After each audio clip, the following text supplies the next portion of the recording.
இன்றைக்கி நம்ம பார்க்க போகிற டாபிக், இந்த குரு பயிற்சியில் நான் 5 ராசிகளுக்கு வந்து நல்லபடியாக யோகம் அமைப்போகுது.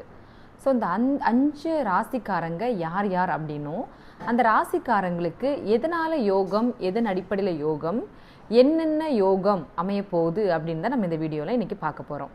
முதல்ல குரு பயிற்சி அப்படின்னாலே என்னன்னு பார்ப்போம். ஒரு கிரகம், இப்போது 12 கட்டத்தில் எல்லா பர்சன்ஸ்க்கும் கிரகங்கள் இருக்கும். அது அவரோட ஜென்ம ஜாதகத்தை பார்த்தா தெரியும். ஸோ அப்போ அந்த ஜென்ம ஜாதகத்தில் சில கிரகங்கள் இருக்கிற, ஃபார் எக்ஸாம்பிள் ஒருத்தவங்களுக்கு கடகராசியில் புதன் இருக்குது, புதனும் சூரியனும் இருக்குது, இல்லை வேறு நிறைய கிரகங்கள் இருக்குது, இல்லை ஒரே ஒரு சிங்கிள் கிரகங்கள் இருந்தால் கூட அந்த பிளேஸுக்கு வந்து குரு வராரு அப்படின்னா அந்த அந்த இடத்து இது வரைக்கும் அதில் இருக்கக்கூடிய கிரகம் ஆக்டிவேட் ஆகாமல் இருந்ததுன்னா இந்த குரு வரக்கூடிய காலத்தில் அந்த இடத்த ஆக்டிவேட் பண்ணிடுவார். அப்போ இந்த குருவுக்கு பார்வை கொடுக்கக்கூடிய இடத்துலையும், குருவுக்கு வந்து பார்வை கிடைக்கக்கூடிய இடத்துலையும் இல்லை கிரகத்தை ஆக்டிவேட் பண்ணுவார். அந்த குரு இருக்கக்கூடிய இடத்தையும் ஆக்டிவேட் பண்ணி விடுறது தான் குருவோட வேலை. ஸோ இதுதான் குரு பயிற்சி. செயல் இழந்த கிரகத்தை கூட செயல் பெற வைக்கிற தன்மையும் ஆற்றலும் குருவுக்கு இருக்குது. ஸோ இப்போது அப்படி இருக்கும்போது நான் ரொம்ப எளிமையான முறையில் தான் சொல்லிகிட்டு இருக்கேன். அப்படின்னா எல்லாருக்கும் புரிகிற வகையிலையும், இதனால் நீங்கள் வந்து உங்கள் ஜென்ம ஜாதகத்தையே நீங்கள் பார்த்துக்கலாம். குரு பயிற்சியாக எங்கே வரப்போகிறாருன்னா கடகராசியில் வரப்போகிறாரு. கடகராசியிலே ஏற்கனவே குரு உச்சம் பெற்ற வீடு. அப்போது அந்த இடத்துல குரு வரும்போது கடகராசி யாரெல்லாம் கடகராசியாக இருக்கீங்களோ, அது மாதிரி கடகராசியில் கிரகங்கள் இருக்கக்கூடியவங்க, கடகராசியிலிருந்து குரு பார்வை கிடைக்கக்கூடிய இடங்கள் எல்லாமே நல்ல வலு பெறக்கூடிய காலமாக இந்த குரு பயிற்சி அமையுது. இதில் 5 ராசியை மட்டும் சொல்கிறேன், நோட் பண்ணிக்கோங்க. முதல்ல வந்து கடகராசி, 2வது விருச்சிக ராசி, 3வது மகர ராசி, 4வது மீன ராசி, 5வது கன்னி ராசி. ஸோ அப்போ இந்த 5 ராசிக்கும் மட்டும்தான் நல்லதா, மற்ற ராசிகளுக்கு நல்லது கிடையாதான்னு கேட்டால், இந்த ராசி இப்போ நான் சொன்ன 5 ராசிகளுக்கு கூட நல்லதாக அமையிறதும் தீமையும் அமையிறதுமே அவங்களுடைய பர்சனல் ஆரோஸ்கோப்பை அனலைஸ் பண்ணால் மட்டும்தான் நமக்கு தெரியும். ரீசன் என்ன அப்படின்னா, இந்த இப்போ கடகத்தில் குரு வந்த உடனே விருச்சிகத்துக்கு நல்லது தரும்னு சொல்லியிருக்கேன். அந்த விருச்சிக ராசிக்கு நடுவில் இருக்கக்கூடிய கட்டங்களில் ராகு கேதுவோட தலையீடு இருந்தாலோ, இல்லை கடகத்திலேயே ராகு கேது இருந்தாலோ அவங்களுக்கு அந்த பலனை வந்து கொடுக்க முடியாமல் போயிடும். ஸோ அதனால் நம்ம இப்போது ராசி வந்து தன்னுடைய குணத்தையும் தன் எப்படிப்பட்ட விஷயங்கள் மனோ தத்துவத்தையும் சொல்லிடுவோம்னா, கிரகங்கள் தான் ஒருத்தருடைய கர்மாக்களை அறிவிக்கக்கூடியது. அதாவது பூர்வ புண்ணியம், அந்த அவங்க செஞ்சுருக்கக்கூடிய நன்மை தீமைகளை எல்லாமே நமக்கு எடுத்து உரைக்கிறது வந்து கிரகங்கள் தான்.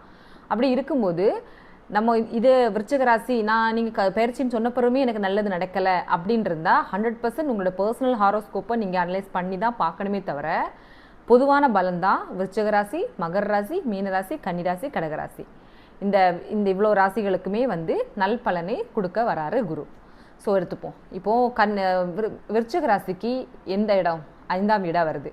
விருச்சிக ராசிக்கு 5ஆம் வீடாக வரும்போது அங்கே என்ன ஆகுதுன்னா, புத்திர பாக்கியங்கள், இது வரைக்குமே குழந்தைக்கு ட்ரை பண்ணிட்டு இருக்கக்கூடிய, நாங்கள் வந்து நிறைய மெடிசன்ஸ் போட்டுட்ருக்கோம், எங்களுக்கு இன்னுமே குழந்தை கிடைக்கல, நாங்கள் ட்ரை பண்ணிகிட்டே இருக்கோம், பல காலங்கள் வந்து ஆகுது அப்படின்னு இருக்கக்கூடிய நபர்களுக்கு கண்டிப்பாக இந்த குரு பயிற்சி வந்து சந்தோஷமான காலத்தை தருது.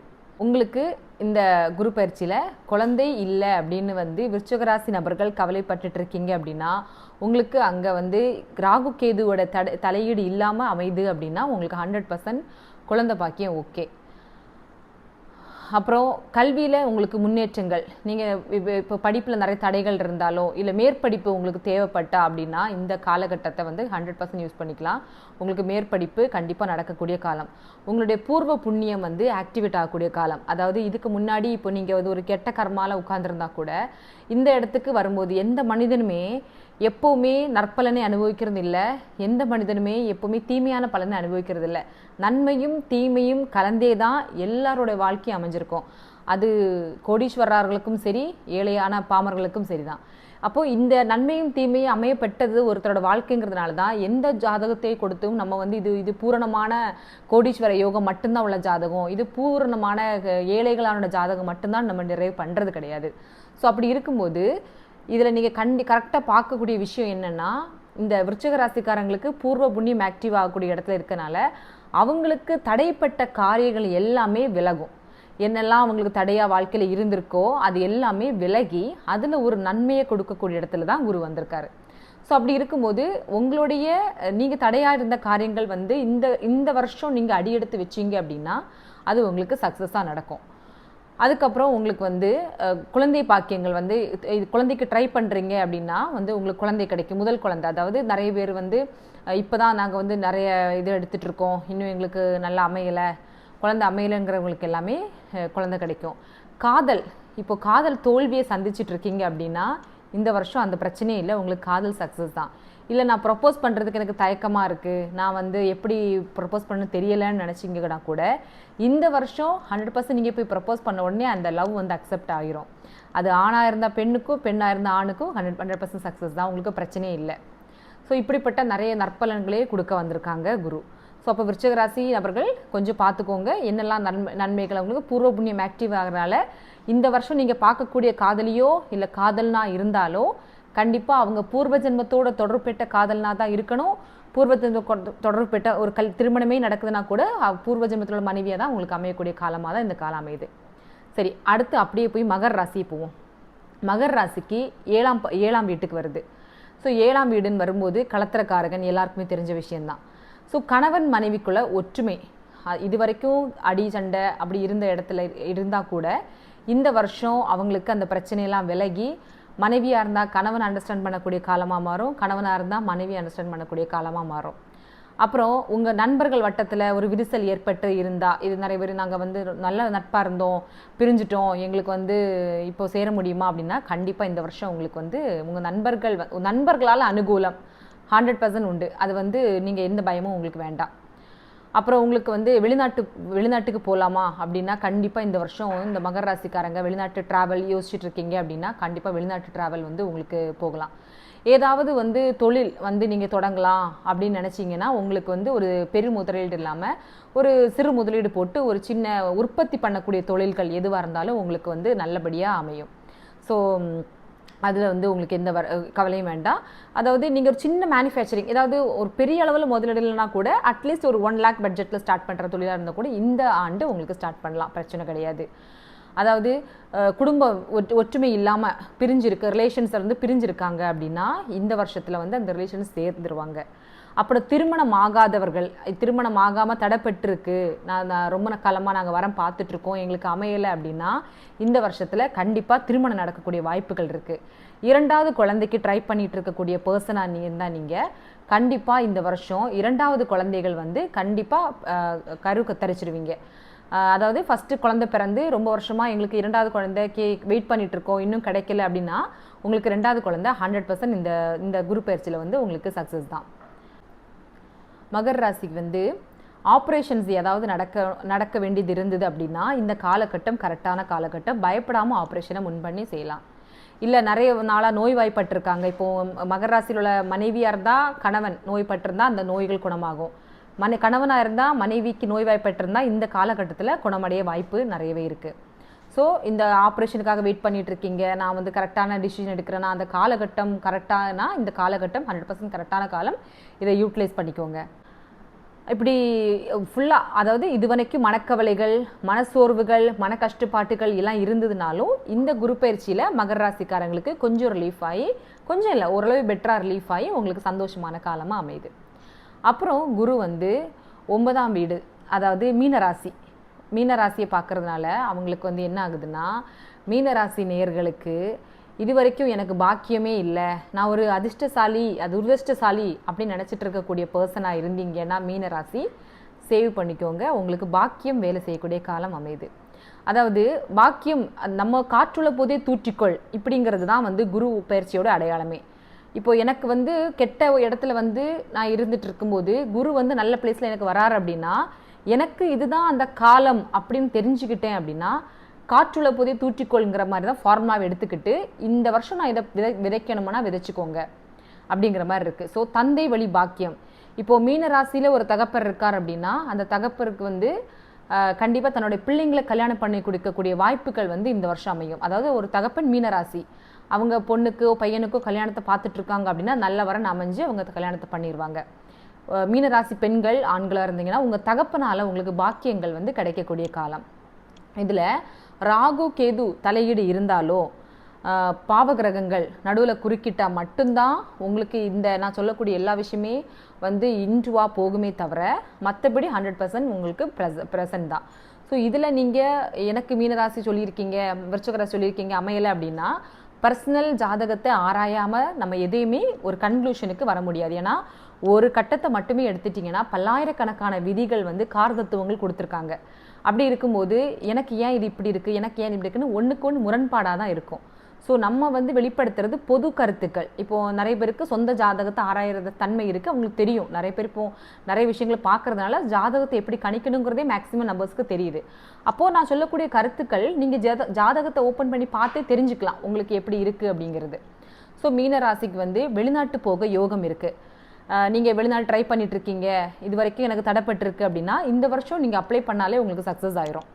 செகண்ட், இந்த பிஹெச்டி பட்டதாரிகள் வந்து அடுத்த பொசிஷன், அதாவது நீங்கள் பிஹெச்டிக்கு வந்து அடுத்த ரிசர்ச் பண்ணிட்டு இருக்கீங்க, பிஹெச்டி பட்டம் கிடைக்கல அப்படின்னு வெயிட் பண்ணிட்டு இருக்கக்கூடிய நபராக இருந்தீங்கன்னா உங்களுக்கு பிஹெச்டி பட்டம் இந்த ஆண்டு கண்டிப்பாக கிடைச்சே தீரும். நீங்கள் பட்டதாரி ஆயிடுவீங்க, அதில் எந்த மாற்றமும் இல்லை.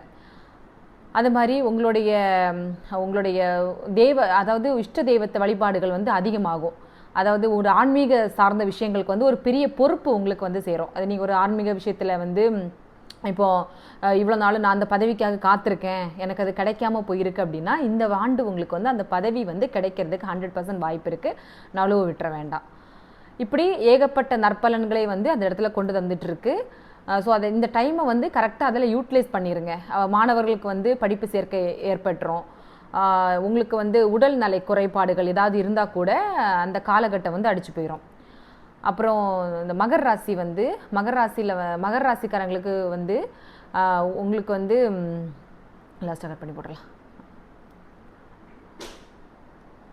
அப்புறம் பார்த்தீங்கன்னா கன்னிராசி நபர்களுக்கு வந்து அபிலாஷைகள் நிறைவேறக்கூடிய காலமாக இது அமைஞ்சிருக்கு.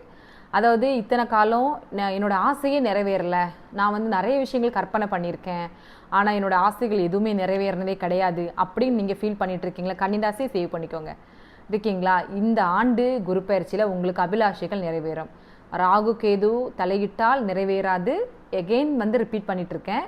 மற்றபடி உங்களுக்கு சுபகிரகங்கள் பார்வை பெற்றிருந்தாலோ எந்த குறுக்கீடும் தலையீடும் இல்லாமல் இருந்தால் 100% உங்கள் அபிலாஷைகள் நிறைவேறும். அது இப்போ நீங்கள் ஒரு சின்ன விஷயம், நான் இந்த இன்வெஸ்ட் பண்ணிவிட்டு காத்திருக்கேன், எனக்கு இதோட காலம் எப்போன்னு தெரியலை அப்படின்னு வெயிட் பண்ணுறீங்கன்னா கொஞ்சம் தான் இந்த ஜூன் வரை வெயிட் பண்ணுங்கள். உங்களுக்கு வந்து அதுக்கான அஸ்திபாரம் வந்துடும். உங்களுடைய ஆசைகள், அபிலாஷைனா ஒரு மனுஷன் தனக்குள்ளே புதைச்சி வச்சுட்டு வெளியே காட்டிக்காமல் இருக்க ஆசைகள் வந்து இந்த நிறைவேறக்கூடிய காலம்தான். வெற்றி கொண்டாட்டத்தை 100% உங்களால் இந்த வருஷம் உங்களுக்கு உணர முடியும். நீங்கள் ஒரு பெரும் துன்பத்தில் இருந்தாலோ பெரும் கஷ்டத்தில் நீங்கள் இருக்கிறீங்க அப்படின்னா நான் வந்து ரொம்ப எனக்கு கொஞ்சமாவது ரிலீஃப் கிடைக்காதா, ப்ரீத்திங் ஸ்பேஸ் கிடைக்காதா அப்படின்னு பார்த்தா இந்த வருஷம் உங்களுக்கு அந்த ப்ரீத்திங் ஸ்பேஸ் கண்டிப்பாக கிடைக்கும். உங்களுக்கு முதலீடுகள் பண்ணி அதில் எனக்கு வெற்றி இன்னும் வரல அப்படின்னா கண்டிப்பாக இந்த வெற்றி வரும். இப்போ சிலவங்க வந்து ஓப்பன் பண்ணிவிட்டு நான் இதை க்ளோஸ் பண்ணிடலாம், எனக்கு இந்த வருஷமும் பொறுக்க முடியாதுன்னு நினச்சிங்கன்னா கன்னிராசி நபர்கள் அப்படி இருக்கீங்கன்னா கண்டிப்பாக வெயிட் பண்ணுங்கள். இந்த ஆண்டு ஒரு நல்ல காலமாக அமைது, கண்டிப்பாக உங்களுக்கு வந்து சக்ஸஸ் ஆயிரும். அப்புறம் உங்களுக்கு வந்து மனைவியாக இருந்தால் கணவனாக இப்போது கன்னிராசிக்காரங்க ஒரு ஆண் அந்த கணவனாக இருந்தால் மனைவி வழி வருமானம் வரும், மனைவியாக இருந்தால் கணவன் வழி வருமானம் வரும். அதாவது அந்த மனைவி வந்து இவ்வளோ நாளும் அந்த வருமானத்தை கொடுக்க முன் வரலனா கூட இனிமே இந்த குரு பயிற்சியில் அந்த மனைவியாக வந்து உங்களுக்கு வருமானத்தை தந்துடுவாங்க. கணவனாக இருந்தால் கூட அவங்களுக்கு கிடைக்கிற லாபத்தில் கொஞ்சம் கொடுக்குற அளவுக்கு மென்டாலிட்டி இருந்துடும். அதாவது 2ஆம் தரம் திருமணங்கள் வந்து நிறைய நடக்கக்கூடிய வாய்ப்புகள். இப்போது முதல் கல்யாண திருமணம் டிவோர்ஸ் ஆகி போச்சு, செகண்ட் திருமணத்துக்காக நான் வெயிட் பண்ணிட்டு இருக்கேன் அப்படின்னா இந்த காலகட்டம் 2ஆம் திருமணத்துக்கு வெயிட் பண்ணக்கூடியவங்களுக்கு எல்லாமே மேரேஜ் நடக்கக்கூடிய நல்ல காலங்களாக அமையுது. ஸோ எதுவுமே உங்களுக்கு வந்து அந்த வெற்றியை வந்து கொண்டாடக்கூடிய காலம், உங்களோட பொருளாதாரத்தை நீங்கள் சேமித்து வைக்கக்கூடிய காலம். அதாவது இந்த இப்போ எறும்புகள் எல்லாமே வந்து என்ன பண்ணுன்னா தன்னுடைய உணவு தீரக்கூடிய காலம் வரும். அதுக்கு முன்னாடியே வந்து நம்ம இந்த ஒரு காலகட்டம் சந்திப்போன்னு அந்த எறும்புக்கு இருக்க சிந்தனை கூட மனுஷனுக்கு இல்லாமல் போகிறது தான் ஒரு பெரிய கஷ்டமான விஷயம். அப்படி இருக்கும்போது அந்த எறும்பு வந்து தன்னோட உணவுகளை வந்து சேகரித்து வைக்கிறோம் மாதிரி இந்த கன்னிராசி நபர்கள் என்ன பண்ணுறோன்னா இந்த ஆண்டு என்ன பண்ண போகிறீங்க அப்படின்னா கிடைக்கக்கூடிய லாபத்தில் சிறிதளவாயினும் நீங்கள் சேமிக்கிறத ட்ரை பண்ணுங்கள். ஏன் அப்படின்னா இந்த சேமிப்பு உங்களுக்கு பிற்காலத்தில் நன்மையை கொண்டு தரும். அப்போ நீங்கள் வந்து கிடைக்கிற கிடைக்கிற அமௌண்ட்டை ஒரு பார்ட் ஆஃப் அமௌண்ட், அது எவ்வளோ கிடைச்சாலும் அதில் ஒரு சிறிதளவாக நீங்கள் வந்து அதை சேமிக்கிற ஒரு இடத்துல போட்டுருங்க. ரொம்ப வந்து உங்களுக்கு பெஸ்ட்டாக இருக்கும். மற்றபடி உங்களுக்கு அபிலாஷைகள் வரும்போது நீங்கள் என்னெல்லாம் விருப்பப்படுறீங்களோ, அது நண்பர்கள் வட்டமாக இருக்கட்டும், இல்லை தொழில் ரீதியாக இருக்கட்டும், இல்லை வெளிநாடு பயணமாக இருக்கட்டும், இல்லை உள்நாட்டுக்குள்ளே நான் சுற்றி பார்க்கணுங்கிறதா இருக்கட்டும், இல்லை ஒரு புனித ஸ்தலங்களாக இருக்கட்டும், எல்லா விஷயமே உங்களுக்கு நல்லபடியாக கைகூடிரும். கடகராசிக்காரங்க வந்து தான் யார், தன்னோட சொந்த ஐடென்டிட்டியே வந்து வெளியே கொண்டு வரக்கூடிய காலம். அதாவது குரு உச்சம் பெற்ற வீட்டில் வந்து குரு வரும்போது அந்த அவங்களுடைய ஆசைகள் வந்து என்னவாக இருந்தாலும் அது எளிதாக நிறைவேறக்கூடிய காலம். அவங்களுக்கு படிப்பு சம்பந்தமான மேல் படிப்புகள், இல்லைனா ஒரு வேலை இருந்தால் ஹையர் ப்ரொமோஷன்ஸு எல்லாமே தரக்கூடிய காலம். ஒரு பொருளாதாரம் சுகமாக, அதாவது எந்த ஒரு கஷ்டமும் இல்லாமல் சுகமாக வாழக்கூடிய ஒரு காலமாட்டு இந்த காலம் அமைய போகுது. இவங்களுக்கு எப்படின்னா தன்னுடைய திருமணம் தடைகள் இருந்தால் அதுலேருந்து விலகி திருமணம் நடக்கக்கூடிய காலம். இப்போது கடகத்தில் வந்து குரு உச்சம் பெறும்போது வெளியூர் பயணம் போகிறது வந்து முக்கியமான அவசியமாக ஏன்னா இந்த குரு உச்சம் பெற்ற காலத்துலாம் ராமர் வந்து வனவாசம் போனாதாட்டு ஒரு கதை உண்டு. ஸோ அப்படி இருக்கும்போது இந்த காலகட்டத்தில் வந்து பெண்கள் இல்லை ஆண்களோ பெண்களோ கட்டாயம் வெளியூர் பயணங்கள் செல்ல வேண்டிய அவசியம் ஏற்படும். அதாவது நம்ம வெளியூர் போயிடுறோம், கண்டிப்பாக எனக்கு வெளிநாட்டு பயணம் இது வரைக்குமே முடியலைன்னா ஜஸ்ட் நீங்கள் ஒரு பிளான் பண்ணால் போதும், நீங்கள் எப்படியாவது போயிடுவீங்க. ஏன்னா வெளி உலகம் என்ன அப்படிங்கிறது தெரியக்கூடிய காலம். சம்பாத்தியம் உங்கள் கை இருக்கணும் அப்படின்னு நினைக்கக்கூடிய காலம். உங்களுக்குன்னு ஒரு ஐடென்டிட்டியை உருவாக்கக்கூடிய காலம். நான் வந்து நான் என்னவா இருக்கேன், என்னவா இருக்க போகிறேன் அப்படிங்கிறத உருவாக்கக்கூடிய காலமாக இந்த காலம் அமையுது. ஸோ இப்போ கடகராசிக்காரங்க இந்த பாயிண்ட்ஸில் நோட் பண்ணிக்கோங்க. இப்போ நீங்கள் வந்து ஒரு படிப்பு முடிச்சுட்டு காலேஜெலாம் முடிச்சுட்டு அடுத்த கட்டத்துக்கு நீங்கள் வெளிநாடு ட்ரை பண்ணுறீங்க அப்படின்னா 100% உங்களுக்கு நீங்களே ட்ரை பண்ணலான்னா கூட உங்களை தள்ளிடும். அந்த மாதிரி காலகட்டமாக உங்களுக்கு அமையுது. ஸோ இந்த நான் சொன்ன ராசிகளை எல்லாமே சேவ் பண்ணி வச்சுக்கோங்க. கண்டிப்பாக இந்த குரு பயிற்சியில் ராகு கேதுகளோட தலையீடு இல்லை அப்படின்னா 100% வெற்றி உங்களோடது தான். இதில் தெரிஞ்சுக்க வேண்டிய விஷயம் என்ன அப்படின்னா நம்ம சொல்லக்கூடிய ராசிகள் எல்லாருக்குமே எல்லா ராசிகளும் பொருந்தாது. அதில் கிரகங்களின் அடிப்படையில் தான் ஒவ்வொரு விஷயம் மாறுது. அதை தெரிஞ்சுக்கணும் அப்படின்னா பர்சனல் ஹாரோஸ்கோப்பை அனலைஸ் பண்ணால் மட்டும்தான் எப்படி நம்ம வாழ்க்கை அமையப்பட்டிருக்கு, காலங்கள் அதுக்கு ஏற்றபடி இருக்கா அப்படிங்கிறது தெரிஞ்சுக்க முடியும். குரு வந்து பயிற்சியாய் வரும்போது அதாவது ஆக்டிவேட் இல்லாத ஒரு கிரகத்தை ஆக்டிவேட் பண்ணுறதுக்கு அந்த இடத்துக்கு வராரே தவிர எல்லா பலனையும் எனக்கு தரக்கூடிய இடத்துக்கு வர்றதுங்கிற பாயிண்ட்டை வந்து விட்டுறணும். இந்த ஆண்டு எனக்கு ஒரு நல்பலனை விதைச்சு போடுறாருன்னா அதிலிருந்து நம்ம மேலே ஏறுறதும் கீழே விழுறதும் அவங்களோட சொந்த புத்தியை பொறுத்து தான் இருக்குது. சிலவங்களுக்கு மதி வலுத்த ஜாதகமாக இருக்கலாம், சிலவங்களுக்கு விதி வலுத்த ஜாதகமாக இருக்கலாம். எது வலுத்த ஜாதகமாக இருந்தாலும் கண்டிப்பாக நீங்கள் வந்து உங்களுடைய வாழ்க்கையில் எனக்கு காலம் என்னது, இடம் பொருள் ஏவல் எந்த அளவு முக்கியமோ காலக்கணிதமும் அந்த அளவுக்கு முக்கியங்கிறத தெரிஞ்சு செயல்பட்டால் வாழ்க்கையில் என்றைக்குமே வெற்றி பெறலாம்.